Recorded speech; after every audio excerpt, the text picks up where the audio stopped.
저와 여러분이 한 절씩 우리 깊이 상고하시면서 우리 교도하도록 하겠습니다. 제가 먼저 읽고 여러분들이 읽습니다. 그 땅에 기근이 들었으므로 아브라함이 애굽에 거류하려고 그리로 갔으니 이는 그 땅에 기근이 심하였습니다.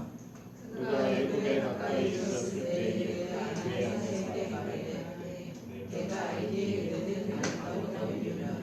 애굽 사람이 그들을 볼 때에 이르기를 이는 그의 아내라 하여 나는 죽이고 그대는 살리리니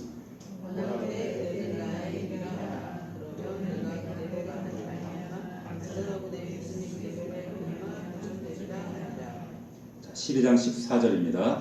아브라함이 애굽에 이르렀을 때에 애굽 사람들이 그 여인이 심히 아름다움을 보았고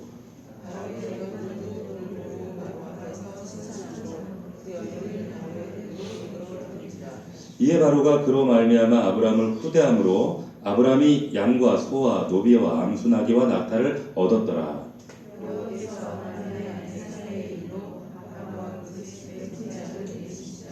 바로가 아브라함을 불러서 이르되 내가 어찌하여 나에게 이렇게 행하였느냐? 내가 어찌하여 그를 내 아내라고 내게 말하지 아니하였느냐?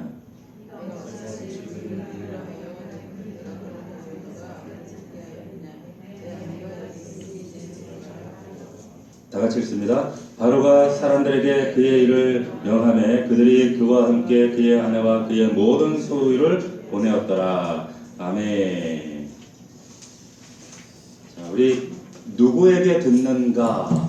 누구에게 듣는가? 이와 같은 제목으로 하나님 말씀 은혜를 나누도록 하겠습니다.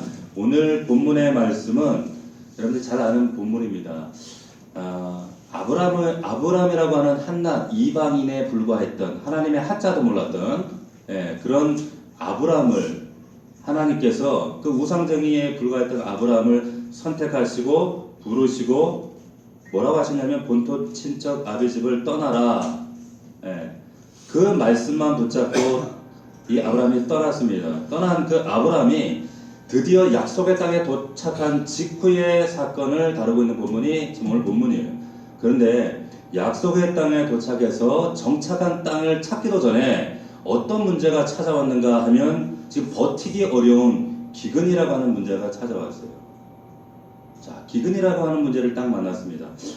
여러분, 아브라함으로서는 이게 정말 황당한 일이에요. 자, 아브라함이 살던 그 고대라고 하는 그 시대는 이 이사라고 하는 것이 지금처럼 그냥 지금도 이사하면 귀찮잖아요. 그런데 이건 귀찮은 수준이 아니라 그때 당시에는 목숨을 거는 행위였습니다.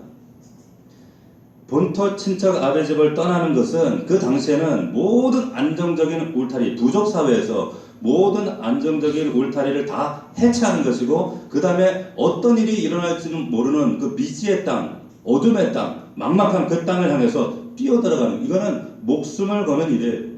본토 친척 아베집, 다시 말하면 지금의 이라크 땅인데 갈대아 우르라고 하는 그 지역에서 모든 안전한 울타리를 지금 띄워놓고 뿌리를 뽑아서 온 가족들과 모든 재산 끌고 나와서 지금 약속의 그 땅으로 들어갔는데 엄청난 대가를 치르고 왔는데 약속만 붙들고 결단을 내려서 왔는데 그가 만난 것은 뭘 만납니까? 약속의 땅이 아니라 저주의 땅처럼 보여주는 기근을 만나는 거예요. 자, 그때 아브라함의 마음이 여러분 어떻겠어요? 얼마나 황당하고 얼마나 황망하겠습니까? 여러분, 헌신이 클수록 실망이 큽니다. 헌신에 대한 과거의 기억이 크면 클수록 우리의 실망이 커지게 되어 있어요. 여러분, 아브라함의 마음이 어땠을까? 여러분 한번 상상해 보시겠어요? 상상이 잘 안 되죠. 제가 한 몇 달 전에 안산에서 목회하시는 어떤 목사님을 우리 아들 일 때문에 만나고 갔다가 이제 그 목사님을 만나고 돌아온 일이 있었는데 사실 이제 그 목사님을 만나면서 사실은 이제 좀 그간의 목회 얘기를 듣고 제 마음에 좀 여러 가지 답답한 문제들, 제 선배 되시거든요. 그래서 좀 이런저런 얘기를 나누려고 갔는데 참 그 목사님이 그간에 한 몇 년 사이에 겪었던 그 일, 간증들을 들으면서 차마 제 얘기를 못 하겠더라고요. 얼마나 힘들고 얼마나 고통스러운 일들이 겹쳤는지 성도가 배신하고 성도가 고소하고 그 성도가 노숙자였어요. 노숙자 때 성도 그걸 보살펴주고 병원에 데려다주고. 근데 그 성도가 목사가 자기 걸 훔쳐갔다고 고발해가지고 그것 때문에 재판이 되고, 예?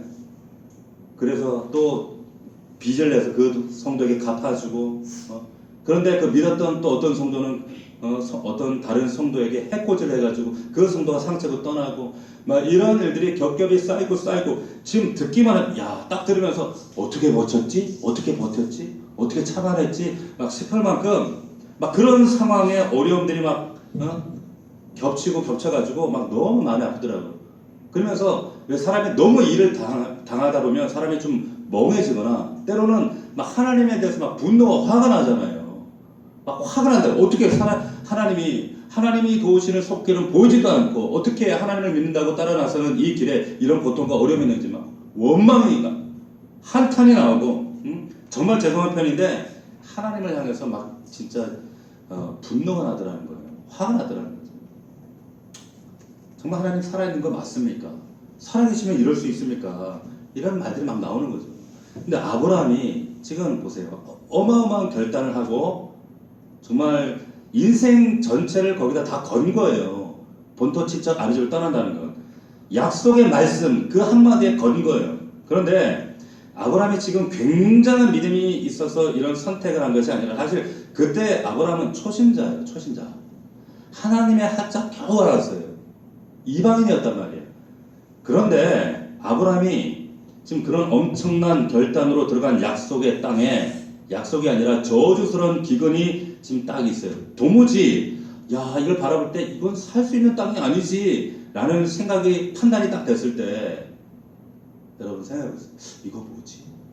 이런 생각 안 들겠어요? 아니 이거 뭐지? 이게 약속의 땅 맞나? 아니 이 약속의 땅이 내 어떻게 이런 기근이 있을 수 있지? 이런 말도 안 되는 일이 일어날 수 있지? 네? 어떻게 하나님이 이럴 수가 있지? 혹시 하나님께서 우리 선조들이 홍수 위에 하나님을 알았음에도 불구하고 이렇게 금방금방 하나님을 잊어버리고 망각하고 이랬던 것이 어쩌면 하나님의 이런 무책임함 때문에 아닌가? 라고 하는 생각들을 할 수가 있잖아요. 그런 원망들이 나올 수 있잖아요. 어떻게 이렇게 하나님을 무책임할 수가 있지? 여러분 우리들 안에도 저와 여러분 안에도 이런 유혹들이 들 때가 있어요. 어떻게 이렇게 무책임하실 수가 있지? 여러분 불신앙의 유혹이라고 하는 것은 항상 여러분 큰 신앙적 결단이 있은 이후에 이런 유혹이 옵니다. 항상 그래요. 우리들의 삶 가운데도 그래요. 아브라함이 지금 그 올무 안에 좀 빠진 겁니다. 결국에 아브라함이 얼마나 고심했는지는 모르지만 지금 아브라함이 뭘 선택했는가를 잘 보세요. 뭘 선택했는가 하면 하나님께 묻지 않습니다. 자, 하나님께 묻지 않기로 한 거예요. 하나님께 묻지 않은 채 약속의 땅 떠나자. 이 땅은 아니지. 절대 이 땅은 아닌 거야. 하고 떠납니다. 그래서 향한 곳이 어딥니까? 애굽 이집트라는 곳이었어요.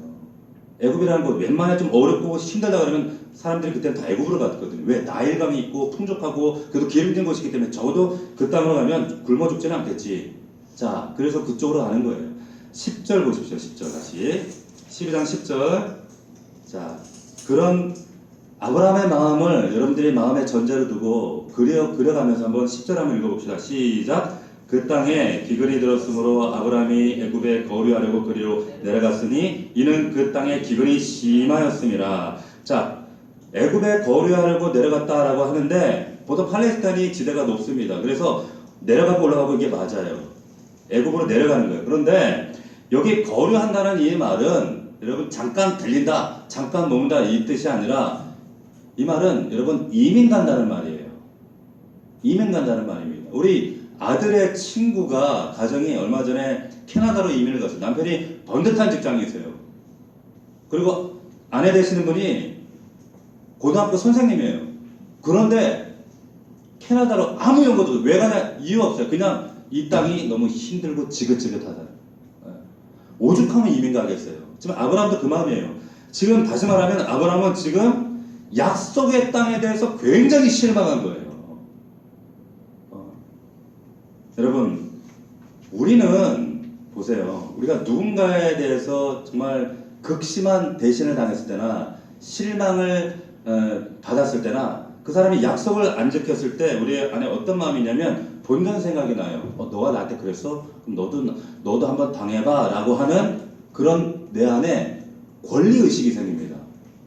네가 나에게 실망시키고 네가 약속을 안 지켰으니까 권리의식이 생기는 거죠. 자, 그래서 그런 마음이 딱 들어오기 시작할 때 먼저 입이 딱 닫혀요. 말하기 싫은 거예요. 더 이상 상대하고 싶지가 않아요. 그리고 묻지 않을 권리가 나에게 있다라고 생각하는 거예요. 하나님께도 똑같아요. 아브라함이 그랬다는 거예요. 자, 아브라함의 이런 모습들이 우리 안에서도 너무 자주 발견되어지거든요. 근데 우리가 이때 생각해 봐야 될 게 뭐냐면 아브라함이 지금 묻지 않고 약속하신 땅을 떠나기로 결정했을 때 거기에는 두 가지 전제가 따릅니다. 두 가지 전제. 한번 잘 생각해 보시겠어요? 어떤 전제가 따를까요? 잘 생각해 보세요. 첫 번째 전제는 뭐예요? 자, 아브라함이 그런 결정을 내렸을 때는 적어도 약속의 땅이라면 이따위 기근 따위는 없어야 돼. 그죠? 약속의 땅이라면 이따위 기근 따위는 있어서는 안 돼 라고 하는 첫 번째 전제가 있어야 돼요. 두 번째는 이 기근으로부터 하나님은 나를 지켜줄 것이다 라고 하는 그것이 나는 믿어지지 않아. 이 두 가지 전제가 있기 때문에 그 약속의 땅을 떠나는 거예요. 첫 번째는 뭐라고요? 적어도 약속의 땅에는 기근이 있으면 안 돼. 두 번째는 하나님께서 나를 지켜줄 거야 라고 하는 것이 나는 믿어지지 않아. 이 전제가 있기 때문에 떠나는 거죠. 자, 그런데 결국에 이건 뭐예요, 근데? 이 두 가지는 전제예요, 전제. 전제에 불과하다는 거예요. 자, 여러분, 약속의 땅에 기근이 있으면 안 돼요? 하나님이 약속의 땅에 기근이 없다고 말씀하셨나요? 그런 적 없어요. 여러분, 기근을 통해서 하나님을 더 크게 경험할 수도 있잖아요. 그런데 꼬리에 꼬리를 무는 이런 생각이 연속이 끊임없이 이런 나의 전제 때문에 내가 선택해서 그래서 결과적으로 어떤 일을 만드는가 하나님을 축소시켜버려요. 그래서 하나님의 일을 경험하지 못하게 스스로 자초해버리는 겁니다. 여러분, 예수님과 함께 가면 풍랑이 없어요? 있잖아요. 성경에 보면 예수님과 함께 배 타가도 풍랑 만나잖아요. 그런데 우리는 왜 풍랑이 일어나지 하나님을 의심하고 두려워한단 말이에요. 자, 여러분, 분명히 예수님과 함께 가도 실망할 만한 일이 풍랑이 있습니다. 여러분에게 있어요. 중요한 건 뭐예요? 풍랑과 실망할 만한 그런 일들이 일어난다 할지라도 그것이 우리의 최종 목적지가 아니라는 거예요. 아니죠. 하나님은 반드시 우리를 안전한 한국까지 우리를 인도해 나가신다는 거예요. 믿을 수 있기를 축원합니다. 자, 그런데 문제는 뭡니까? 하나님은 반드시 우리를 안전한 한국까지 인도하실 게 분명해요. 그러니까 그럼에도 불구하고 여러분들이 실망한다는 건 뭐예요? 마음에 낙심이 드는 이유는 뭐예요? 결국은 하나님 때문이 아니라 내 전제 때문이라는 것을 여러분들이 인정하실 필요가 있다는 거예요. 내 전제 때문에 실망하는 거지 하나님 때문에 실망하는 게 아니라는 거예요. 자, 보세요. 하나님께 묻지 않고 약속의 땅을 떠났다면 여러분 아브라함 이후로도 계속 묻지 않았을 가능성이 많겠죠. 그렇죠? 아니나 다를까 오늘 말씀해 보면 아브라함이 애굽에 도착하기 직전에 아내 사라와 어떤 대화를 나누는가, 어떤 일을 지금 만들어가는가. 지금 11절 13절까지 말씀인데 한번 보실까요? 11절 13절 같이 한번 읽어봅시다. 시작. 그가 애굽에 가까이 이르렀을 때에 그의 아내 사라에게 말하되 내가 알기에 그대는 아름다운 여인이라 애굽 사람이 그대를 볼 때에 이르기를 이는 그의 아내라 하여 나는 죽이고 그대는 살리리니 원하건대 그대는 나의 누이라 하라. 그러면 내가 그대로 말미암아 안전하고 내 목숨이 그대로 말미암아 보존되리라 하니라. 자, 보세요, 여러분. 아브라함의 여러분 이 아내를 향한 이 제안이 보세요. 이게 사실은 여러분이 생각하는 것보다 훨씬 이 말은 잔인하고 이게 심각한 거예요. 여러분 보세요. 남편이 아내에게 이렇게 얘기를 해요. 야, 너의 미모 때문에 여보, 당신의 미모 때문에 내 생명이 지금 위태로울 수 있어. 아내라고 하지 말고 누이라고 하자. 이렇게 제안할 때 여러분 아내 입장에서 내 미모 때문에 남편 생명이 위태롭다는데 그 말을 안 들을 남편이 어디 있겠어요? 선택의 여지가 있어요? 보세요. 옆에 아내가 있으지만 물어보세요. 여기 아내가 다 부산 가고 어디 가고 없어. 아내한테 네가 너무 이뻐서 이래봐. 그러면 아내가 어때요? 아 그래? 이런다고. 이건 선택의 여지가 없는 거예요. 보세요. 지금 아브라함이 자기 아내를 누이라고 하자 제안한 것은 지금 뭘 예측했기 때문에요. 자기 아내를 누군가가 데려갈 가능성이 있다고 예측하고 제안하는 거잖아요. 자, 이게 얼마나 잔인한 겁니까? 잘 보세요. 남이 데려갈 가능성을 두고 염두에 뒀다. 이 말은 데려가도 좋다는 말이에요. 이게 아내에게 얼마나 이게 못할 짓이에요. 이게 사실은 아내에게도 어떤 면에서는 잔인하지만 또 다른 면에서는 하나님께도 얼마나 이게 잔인한 말인가. 왜?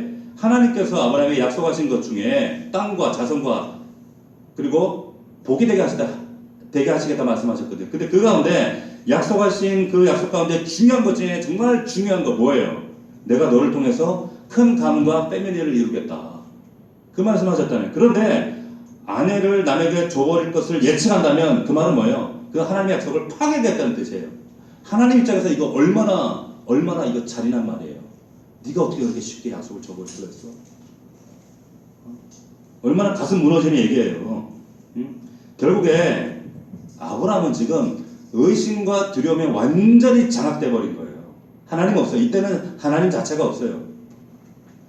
의심과 두려움에 사로잡혀서 당장 자기만의 안전을 위해서 지금 아내를 위험에 거짓말 속에 빠뜨려버리고 하나님의 약속을 파괴하는 위험을 스스로 자초해버린 거예요.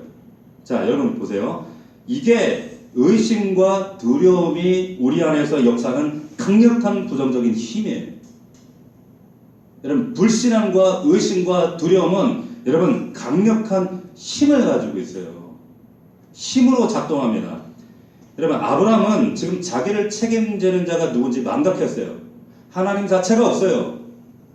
망각한 이유는 하나님께 묻지 않았기 때문이었고, 하나님께 묻지 않은 이유는 하나님께 실망했기 때문이고, 하나님께 실망한 이유는 뭐예요? 자기의 전제를 의지하기로 결정했기 때문이에요. 자기의 전제. 자, 저와 여러분의 믿음의 여정에서 가장 중요한 게 뭡니까? 중요한 게 뭐예요? 여러분, 하나님이 약속을 지키지 않는 것처럼 보이는 정말 막막한 현실을 딱 만났을 때, 실망스러운 일을 딱 만났을 때, 진짜 문제는 하나님이 아니라 나의 일방적인 전제, 나의 생각, 나의 그리고 기대, 조급한 판단, 나의 지난주에도 말씀드렸던 나의 중심성 때문에 그런 거예요.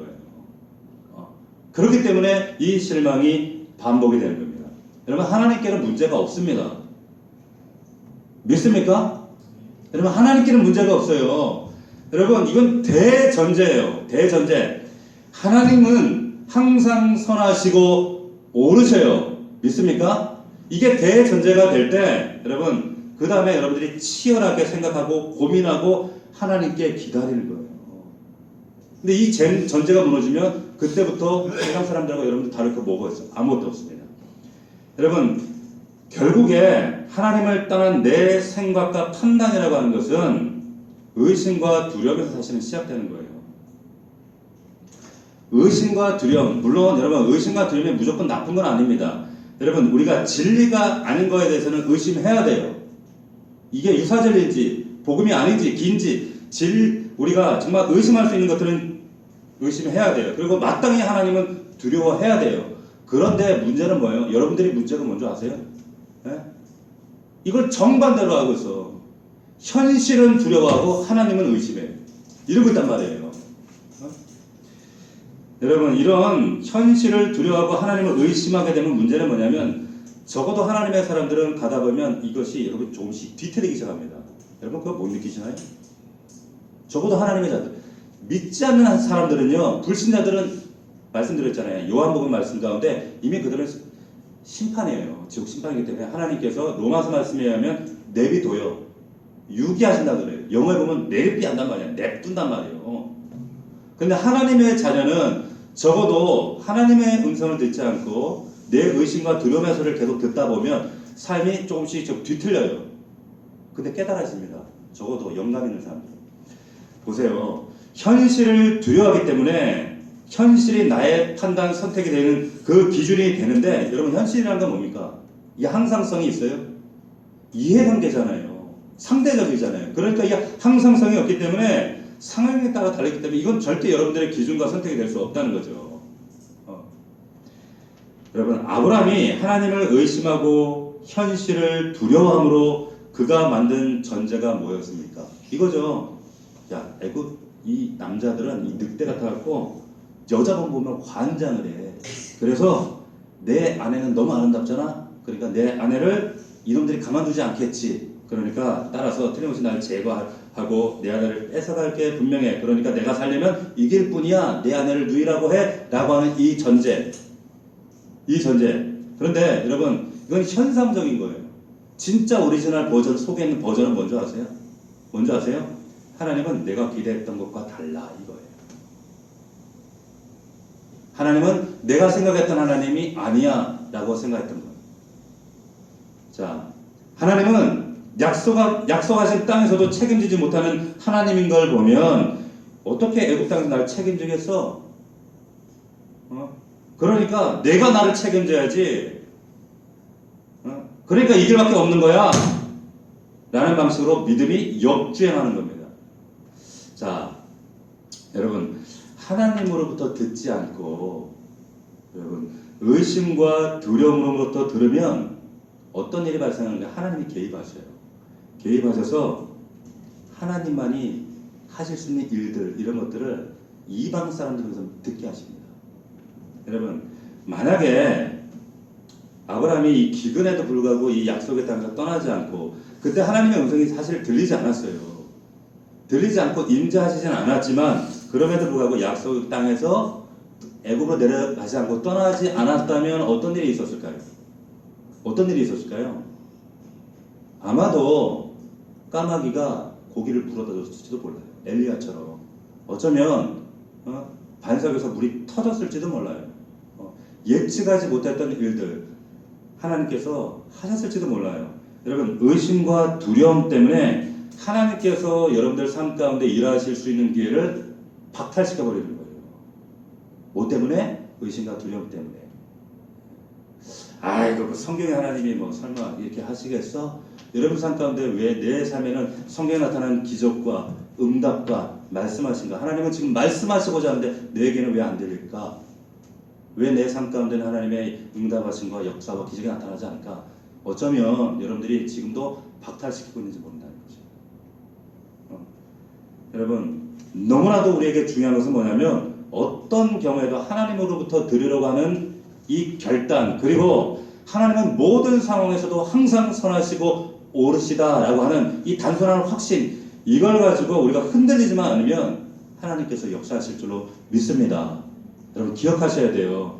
이 두 가지에 의해서 우리의 삶이 진행되도록 하셔야 돼요. 이거 훈련하는 거잖아요. 지금 우리 교회가 지금까지 3년 동안 오해 함께도 이 얘기하는 거잖아요.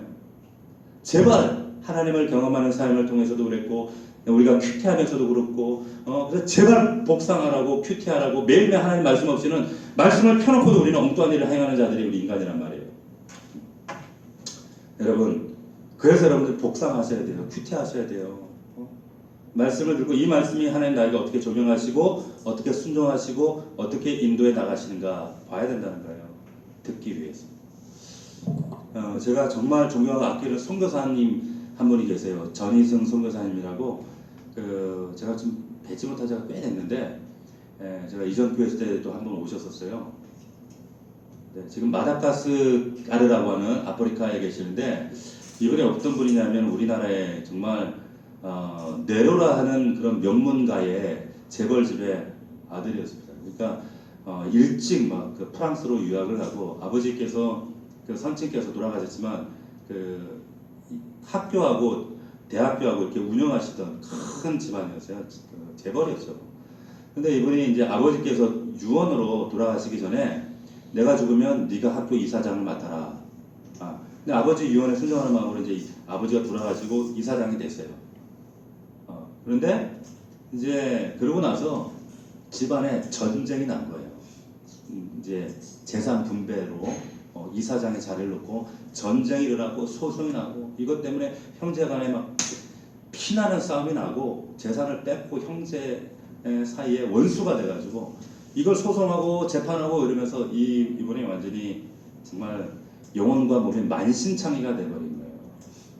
그래서 이분이 너무너무 고통스럽고 힘들어서 산에 죽으려고 들어갔어요. 강화도에. 강화도에 들어갔다가 기도원으로 들어가게 됐는데 거기서 하나님께 막 원망하고 그때도 하나님 교회는 다녔지만 그렇게 어떤 신앙이 아니라 신념 가지고 왔다 갔다 했던 그때 뭐 얼마나 가진 돈이 많고 배경이 빵빵하니까 하나님 제대로 믿었겠어요. 근데 그때 하나님 앞에 나가서 하나님한테 원망하고 가족들 원망하고 형님들과 누님들 원망하고 막 그렇게 기도하는데 아무 소리가 안 들려요. 하루가 지나고 이틀이 지나고 며칠이 지나도 안 들려요. 계속 기도하는데 하나님 음성이 갑자기 딱 들리더라는 거예요.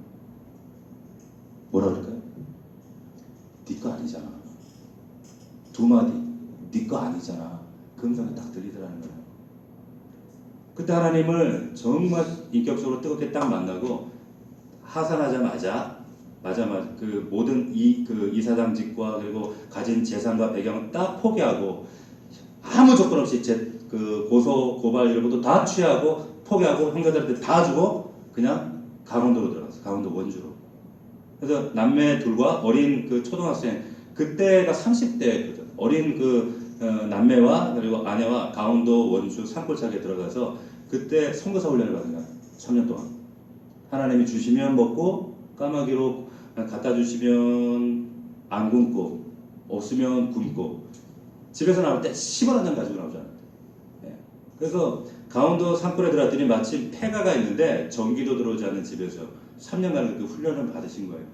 받고 그렇게 이제 제가 이걸 어떻게 알게 됐냐면 그 강원도 태백에 가면 대천덕 신부님이 운영하시는 돌아가셨지만 그 예수원이라는 수도원이 있어요. 제가 98년도에 거기서 그분을 만났어요. 제가 성경을 보고 있는데 저한테 말을 걸더라고요.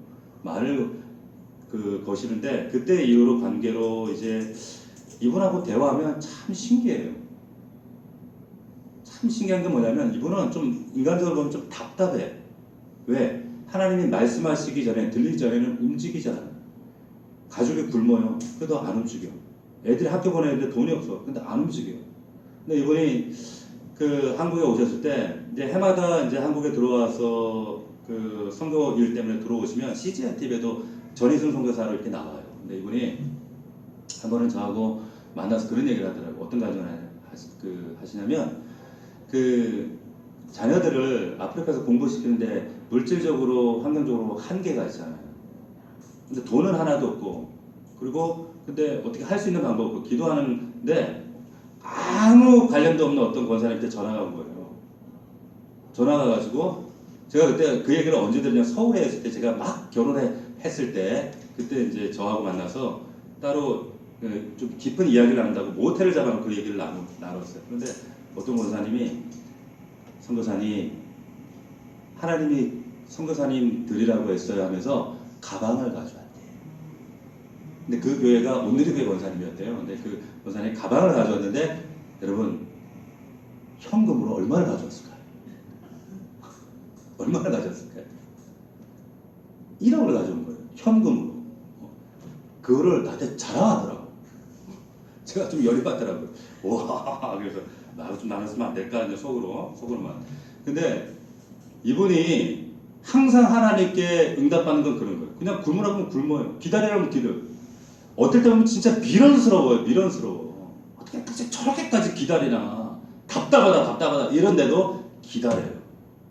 그런데 기다리다가 하나님의 음성이 딱 들리면 그때 액션 행동하고 하나님 딱 반응하시고 응답하시고 와, 근데 아직도 우리나라에 이런 정말 선교사 귀한 선교사님이 있구나.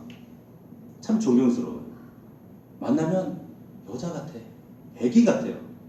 얼마나 여성스러운지 몰라요. 근데 이런 분이 있다는 게 우리 한국 교회에 아직 그래도 소망이 있다 이런 생각이 들었어요. 네.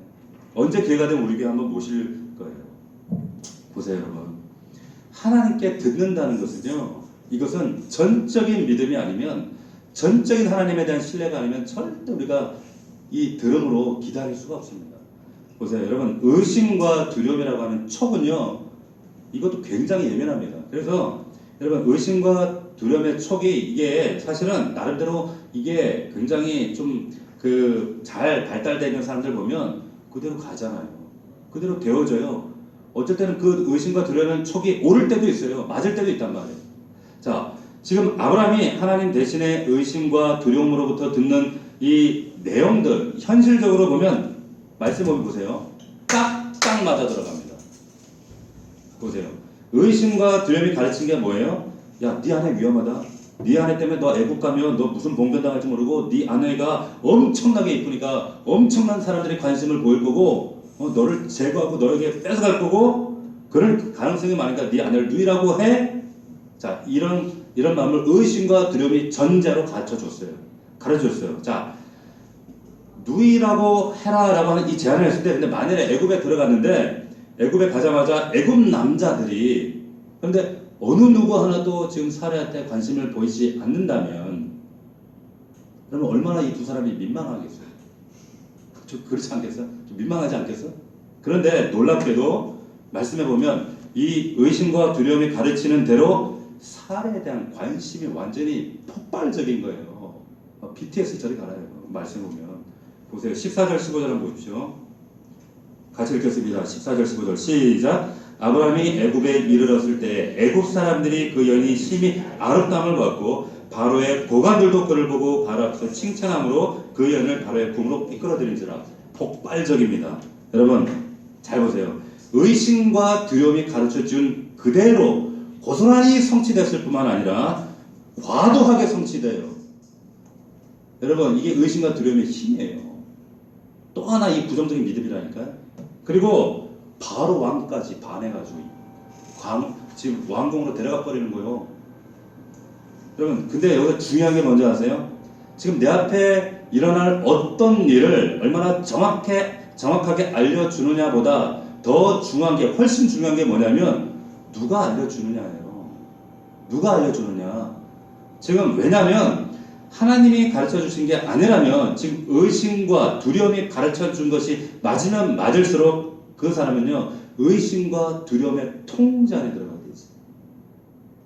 이게 무슨 말인지 잘 이해하셔야 돼요. 여러분 점치는 것이 왜 이게 위험한 일이냐면 왜 이게 중독이 되냐면 한 번 맞으면 어떻게 돼요? 거기에 매이게 돼요. 매입니다. 자꾸 듣고 싶어요. 확인하고 싶어요. 근데 의심과 두려움 때문에 처음에 시작된 일인데 이제는 나중에 그 인격적인 그 절대자와의 관계는 없고 그 대상에 점치고 있는 그 사람에게 통제 안에 묶이게 됩니다. 묶이게 된다는 거예요. 보세요. 우리 하나님은 어제나 오늘이나 영원토록 과거나 현재나 미래나 영원하시기 때문에 과거도 아시고 미래를 아시는 분이기 때문에 오늘 삶을 그분과 함께 살면 오늘이 곧 내일이에요. 우리는 이런 믿음이 있기 때문에 우리는 담대한데 여러분 하나님과 함께라면 그런데 이 점쟁이에게 묶여 사는 사람들 심지어 믿는 사람들도 여기 묶여 사는 사람들은 늘 이 두려움에 통제받아요. 여러분 제가 죄송합니다. 좀 양해하고 들으세요. 어떤 목사님하고 얘기를 이렇게 나누는데 양해하고 들으십시오. 다 그런 건 아니니까 어떤 목사님하고 얘기하는데 목사님이 이제 그런 간증 같은 얘기를 하시더라고요. 성도들하고 상담하는데 상담하러 오면은 이제 기도를 해주신다는 거죠. 기도를 해주는데 예를 들어서 가령 예를 들면 이사를 해야 되는데 목사님 어디로 갈까요? 서쪽으로 갈까요? 동쪽으로 갈까요? 언제 갈까요?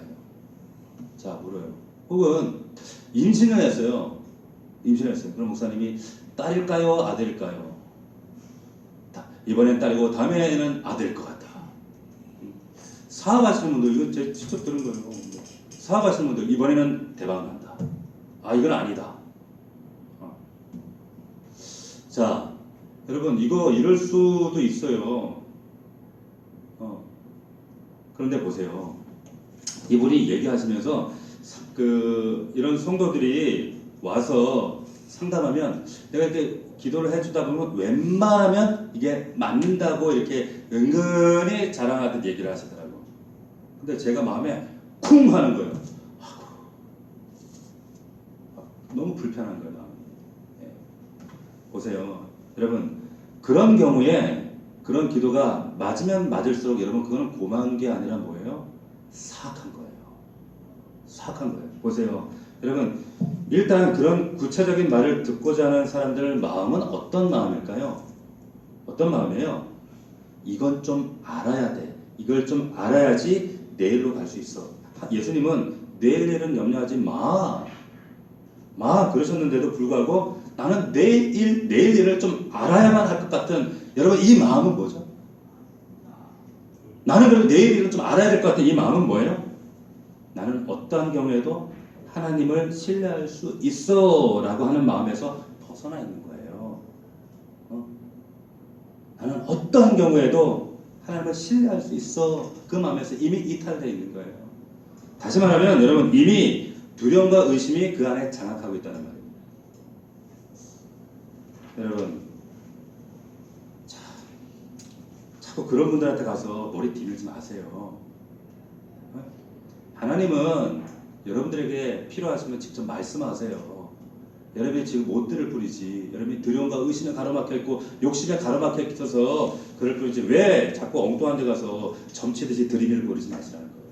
우리가 하나님 주신 말씀이 있잖아요. 맞으면 맞는 대로 그런 이야기를 들으면 들을수록 맞으면 맞는 대로 틀리면 틀린 대로 여러분 말해준 자에게 여러분 통제당할 수밖에 없어요. 묶일 수밖에 없어요. 목사 입장에서는 여러분 그러면 성도들 컨트롤하기 쉽죠.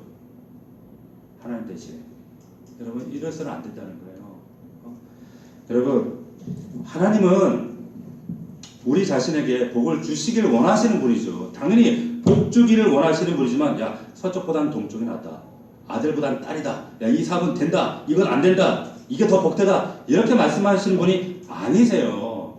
우리 하나님은 오히려 이렇게 말씀하시는 분이 아니라 야 동쪽이건 서쪽이건 상관없어. 아들이건 딸이건 상관없어. 네가 성공하든 실패하든 상관없어. 나는 그거 상관없이 나는 모든 것을 보게 되게 할 수 있는 그런 하나님이야 라고 말씀하시는 그 하나님을 신뢰하는 것, 이게 믿음이잖아요.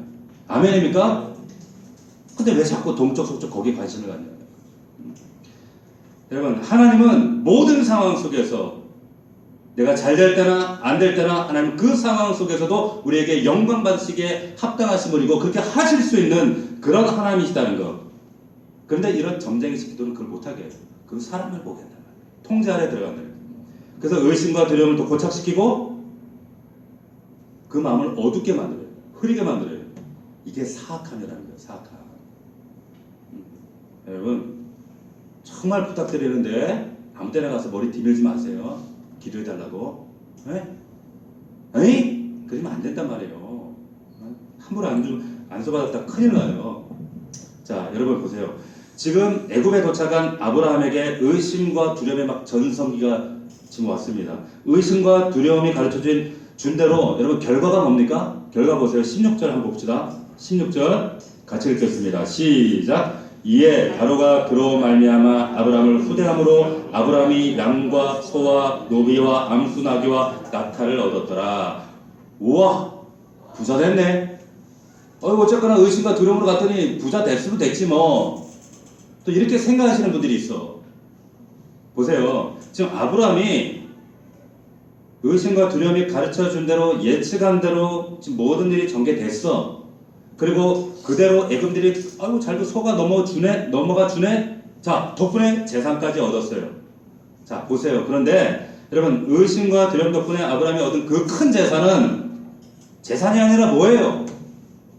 수치예요. 여러분 지금 아내와 가정을 팔아서 얻은 거잖아요. 이건 수치예요. 지금 아내가 어디 가 있어요? 바로 왕궁에 가 있어. 지금 바로 왕궁에 가 있다는 거예요. 이건 가정을 팔아먹어서 얻은 결과 수치에 불과한 겁니다. 여러분 하나님께서는 적어도 의심과 두려움이 만든 이 거짓 전략이 영구적으로 성도들 안에서 활개치지 못하도록 절대로 방관하지 않습니다.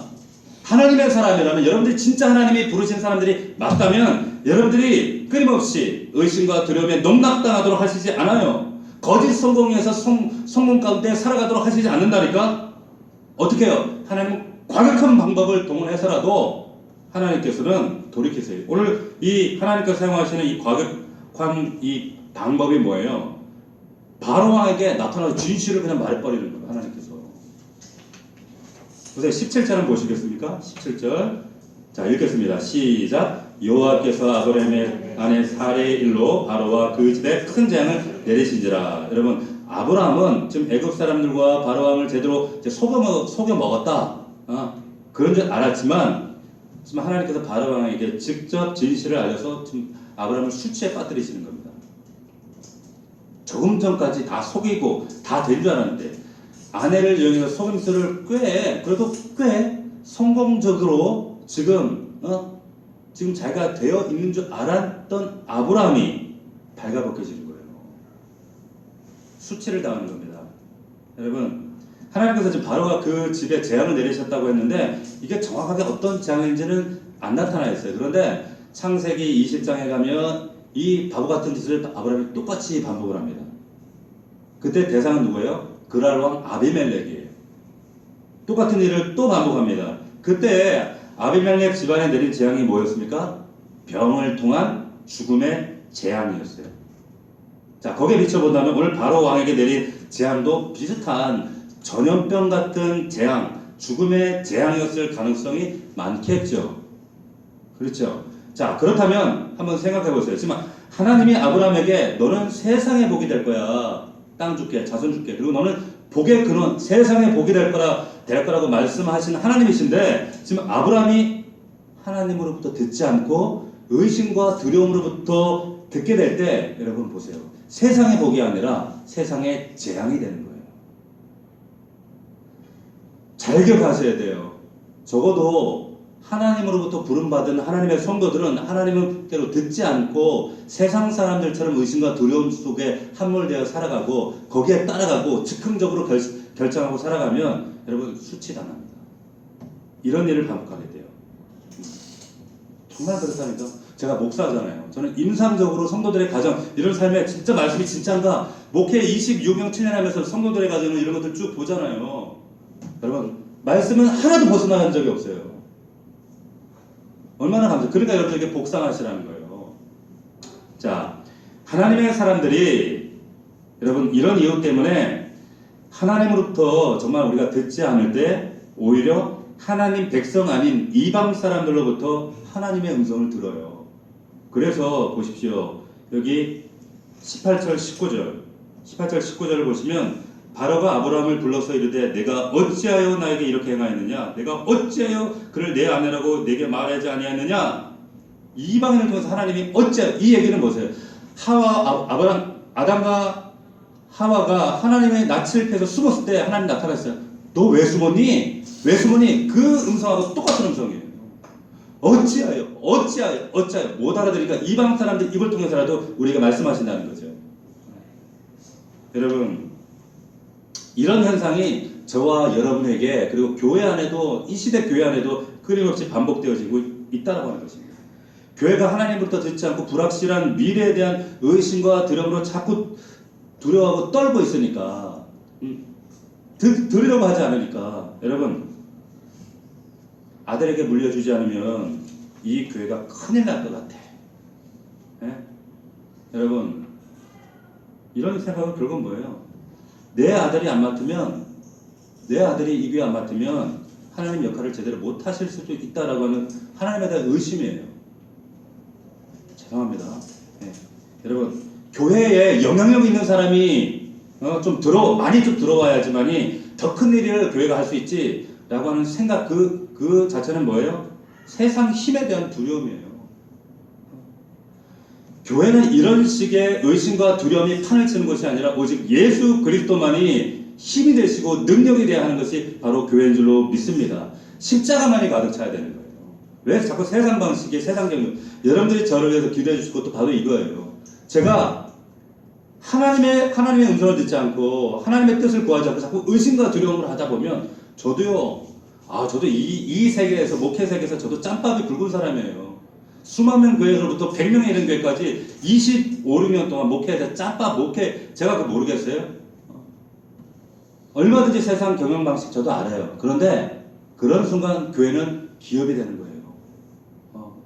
여러분들이 기도해 주셔야 돼. 그거예요. 목사가 엉뚱한 소리 듣지 않도록 의심과 두려움 때문에 현실에 압도당하지 않고 하나님께 온전히 귀를 기울일 수 있도록 여러분 기도해 주실 수 있기를 부탁드립니다.